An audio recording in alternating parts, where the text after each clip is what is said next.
Hey guys, Josh from Sportitude here, and it's shoe review time, and today we're going to be doing it on the Saucony Kinvara 10.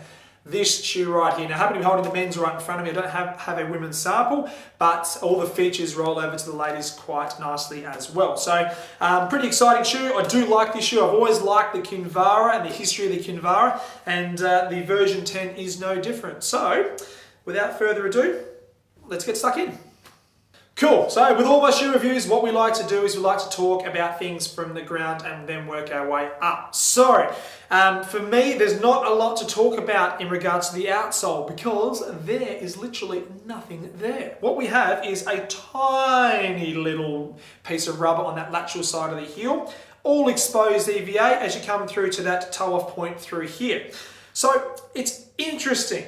I mean that because what we find with majority of lighter weight or tempo style shoes is you want to protect the midsole as much as you possibly can. But Saucony obviously have sat there and said, well, if we layer this with rubber, it's going to add to the weight of the shoe. And if we add to the weight of the shoe, we might lose a few of those runners that like to feel nice and light and soft inside this specific shoe.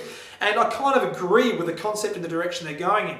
However, I look at this shoe and go, I mean, majority of the runners that we'll use this potentially might be hitting more midfoot, potentially forefoot. It's a light 4mm offset, okay? So when we got rubber back here, it's probably not going to be utilised that much at all. Maybe for a heel striker that can tolerate a 4mm drop, well, there you go, Kinvara is for you. But for the midfoot to forefoot runner that's striking through this region through here, I mean, there's nothing there that's going to protect it from the EVA Plus or the Everrun cushioning system.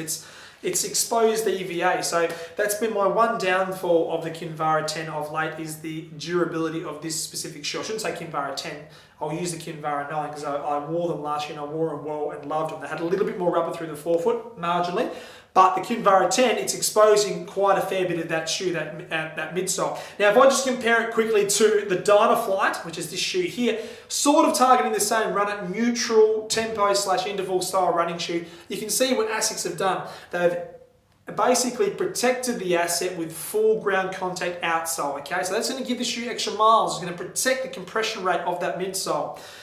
However, Saucony have not done that, but it's lighter. Okay, so if you're happy to sacrifice some miles for a lighter shoe, brilliant. Okay, as we come through to the midsole, as I've touched on, Everrun technology through there. So it's a 4mm offset, nice and low profile. It's a very light shoe. And when you put this shoe on, in comparison to the Dynaflight, it does feel softer underneath the foot. There's no surprise there. It's a slightly squishier feel, which is really, really nice on the foot. I would use this shoe for my racing, if it wasn't for the exposed EVA. I need to be honest. I mean, I have done a review previously where I talked about what shoes I'm currently using, and the Dynaflight is my race day shoe because it is a slightly more stable shoe for me. Almost there, but it's certainly a very, very comfortable shoe.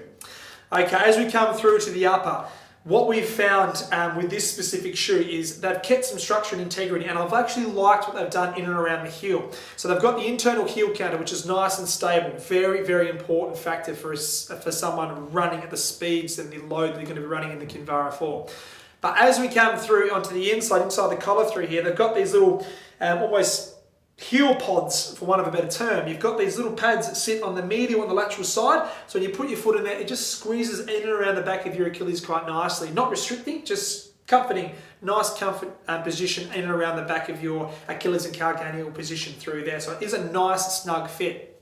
Forefoot stability is on play in the upper with this shoe. There is an additional bit of support in and around the top through the actual overlays they've used in this shoe. In comparison to the Kinvara version 9, they had almost like this little navicular strap which sat underneath the upper, which connected the tongue to the midsole, both medial and lateral side. I personally like that feature. However, it did cause some restriction for some runners out there, and obviously enough for Saucony to remove it from the Kinvara 10. Not to say it's not, it wouldn't be a deciding factor for me not to use this shoe. It just, I liked it in the version 9. Coming through to the forefoot, it's a nice, generous toe box for this style of shoe, a little bit more generous than the previous version, the 9, and I love everything about this shoe in regards to breathability. It is a fantastic lightweight fit and feel on top with plenty of ventilation. So that's my, I suppose, my quick overview of the Saucony Kinvara 10. It's a very popular shoe globally, and it's got a huge following here in Australia as well. So yeah, there's a lot to like about this shoe. There's a couple of things which I was pretty critical of, and I do apologise to Saucony about that, but hey, you know what? We all need to be honest with each other, and that's what we do here at Sportitude. So if you've got any questions or comments about this specific shoe or any other shoes on the market that you'd like me to review, please drop a comment on this video below. If you haven't subscribed already, please subscribe. We'd love to help you all out. And until next time, happy running. We'll see you soon.